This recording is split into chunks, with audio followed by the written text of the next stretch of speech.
Hello, y'all. Welcome to lesson 114 in my DP chemistry curriculum. Today we're going over reactivity 3.2.15. This is an HL topic.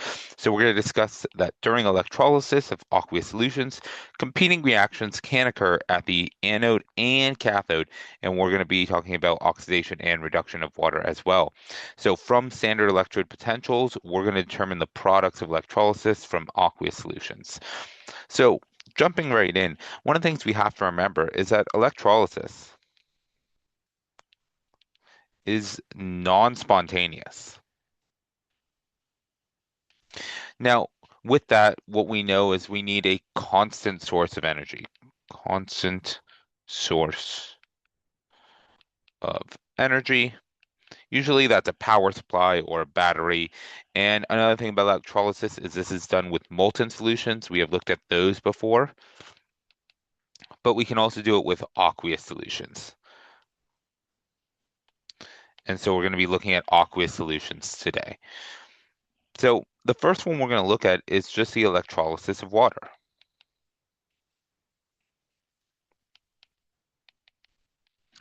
When we look at the electrolysis of water, it's important to note the main chemical reaction happening here, which is liquid water is turning into gaseous oxygen and gaseous hydrogen. Something else you'll note is that, of course, due to our ratios, we'll always be producing twice the amount of hydrogen as we are oxygen. So generally, when you're presented with an image of some sort, you'll know that hydrogen is one that has a larger volume of gas collected.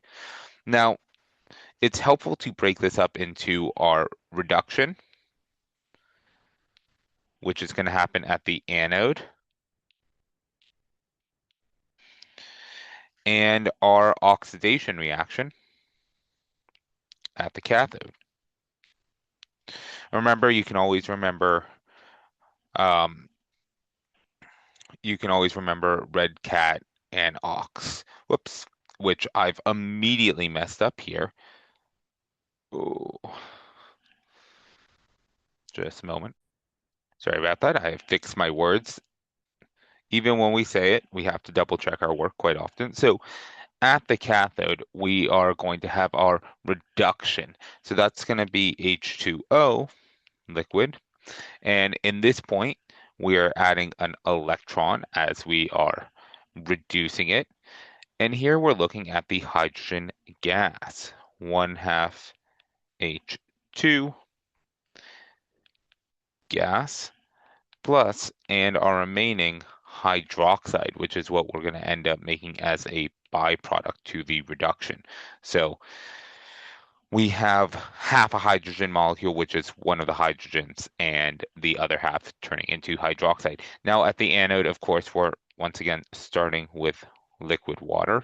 And in this case, we're going to be losing electrons, 1/2 O2, producing oxygen plus 2H plus aqueous and our two electrons. Something you'll notice here is that our byproducts are hydroxide and hydrogen ions. We are essentially making acid and base solutions here.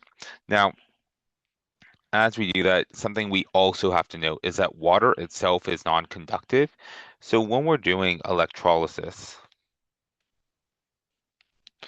of water, we must use an acidic solution. We're going to say a dilute acid base. So very commonly, we might use like sulfuric acid and sodium hydroxide. Now, with this said, we can also, now that we're using acids and base, we can use indicators. Indicators can be used to qualitative demonstrate this electrolysis. So we'll use them to look at the formation of our acid H plus and OH minus, both at the anode and cathode, respectively. So, in addition to just looking at the sheer volume produced that we mentioned earlier, we can look for double the hydrogen or half the oxygen. We can instead just use an indicator, and any general acid-base indicator that you have would work quite well for this. Now, I mentioned up here that we have to use dilute acids and bases. And that's because concentration, as we are going to learn, is going to have a big effect on this reaction. So let's go ahead and look at the effects of concentration.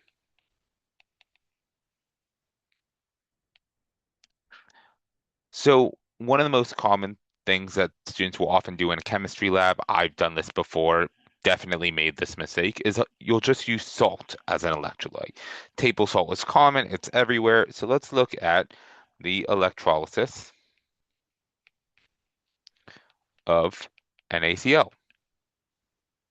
And I'm going to say aqueous because you just dissolve some salt in water. And there are two possible products.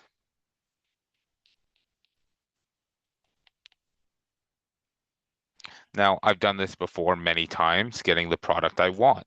So if we look at the oxidation products,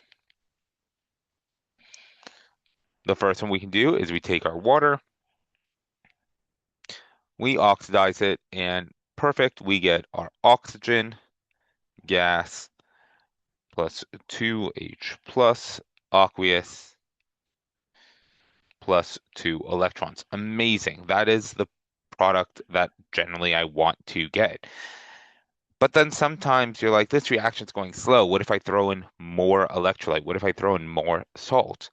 Well, all of a sudden, um, at the oxidation point in our anode, we start getting this product. The chlorine starts oxidizing, and we get 1/2 Cl2 gas plus an electron. And in this case, we're literally making chlorine gas, which is very unsafe and very bad to breathe in. And you can smell it almost immediately when you've crossed that threshold when you're doing this electrolysis. Now, how do we get one or the other? Well, number one happens when you have dilute NaCl.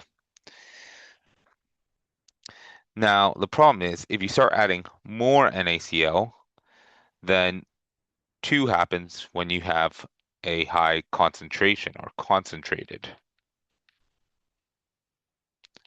NaCl.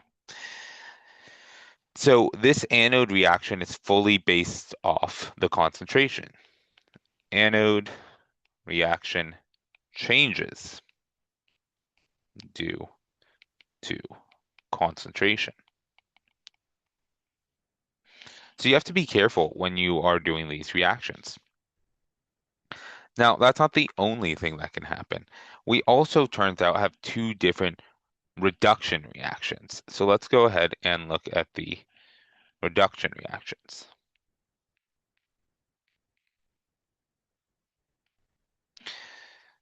So with reduction, we already knew that one of our reactions was the water. Let's look at water first. As we already know, H2O plus an electron is going to produce 1/2 H2 gas plus hydroxide aqueous. Now, this reaction we know has a potential of negative 0.83 volts. We can find this in our data booklet, but it's a very common one. However, we can also theoretically reduce our sodium. Now, sodium aqueous plus an electron would make sodium solid. This, however, has a very, very highly negative reduction potential at negative 2.71 volts. So from this reaction, we know that sodium is very reactive in water. It really wants to give up that electron. It doesn't want it back. So when we look at our reduction potentials and our two reduction reactions, we actually don't have to worry too much. We're not going to be making sodium solid because that reduction potential is just so high when compared to water. Sodium would rather sodium would rather uh, oxidize as opposed to water. So we're never going to get solid sodium forming at the cathode. So when we look at this, if we just want to make sure we have this written down, we can say that water is a stronger oxidizing agent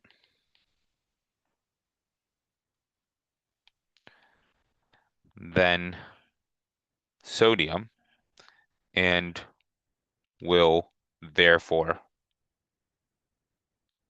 reduce at the cathode. Now, we do actually use this very specific reaction, the electrolysis of concentrated NaCl, and this is something that the DP exam wants you to know some of the places that it gets used and some of the properties. So we do electrolysis of concentrated NaCl, and this is actually referred to as brine electrolysis. I'm just going to start shortening that.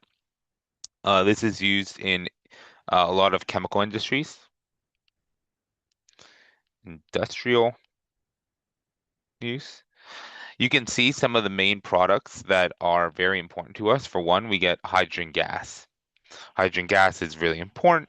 It has very many uses, but we also get chlorine gas, which once again is also very industrially important. And lastly, we get sodium hydroxide, aqueous, which is one of the most common and useful bases in the chemical industry.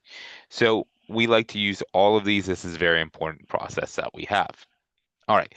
The last thing that I want to talk about is we looked at the reduction reactions, and sodium, of course, is not going to reduce. However, what if we look at a compound that has a maybe more similar reduction potential to water or even a positive reduction potential?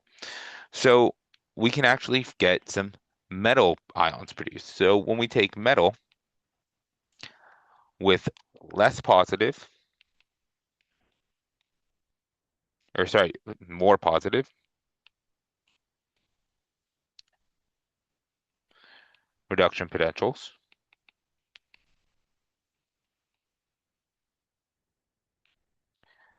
they will be produced over at our cathode. So one great example of this is if you're using like a copper sulfate solution